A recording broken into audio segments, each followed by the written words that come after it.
We find out what the newspapers are saying this Thursday morning, and we start off with the East African. According to the regional newspaper, the civil war in South Sudan is likely to worsen in the coming months. This is a warning given by the United Nations monitors in a 35-page report released on Monday. They say that this is due to the intransigence on the part of the South Sudanese government and the ineffective regional peacemaking efforts. They also accused government forces of impeding humanitarian and peacekeeping operations that are so far cut off food supplies to Bagari in the northwestern Upper Nile state. According to the UN panel, armed forces in the country are using food aid as a weapon of war to target civilians. Among other reasons also cited in the report is the divisions among neighboring countries, particularly competition between Uganda and Ethiopia for regional hegemony, which are also causing peace initiatives to flounder. South Sudan plunged into war in December 2013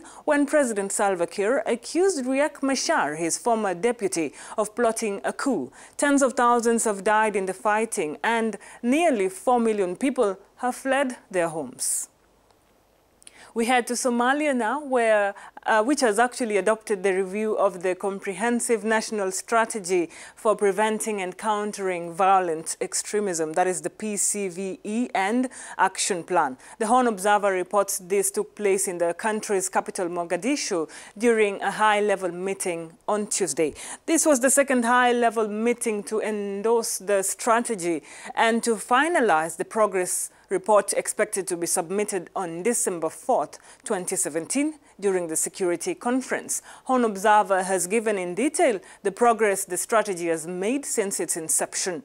The strategy, also referred to as Strand 4, is part of the National Security Architecture, NSA, which was endorsed by Somalia's President Mohamed Abdullahi Farmajo and the presidents of the federal member states last April.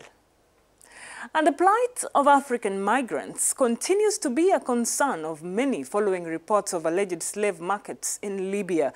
The governments of Zambia and Ghana have assured that their citizens living in Libya are safe, just as you can see on the Libya Observer. In a statement, the Zambian Foreign Affairs Minister Harry Kalaba said that his country had not received any report of Zambians being caught up in the alleged slave trade in Libya. Meanwhile, the Ghanaian Ministry of Foreign Affairs has confirmed that no Ghanaians have been sold off as slaves in Libya. The statement also clarified that 68 Ghanaian detainees who were identified were not part of the slave trade as alleged, but had rather been arrested on illegal immigration charges and already being held in detention camps.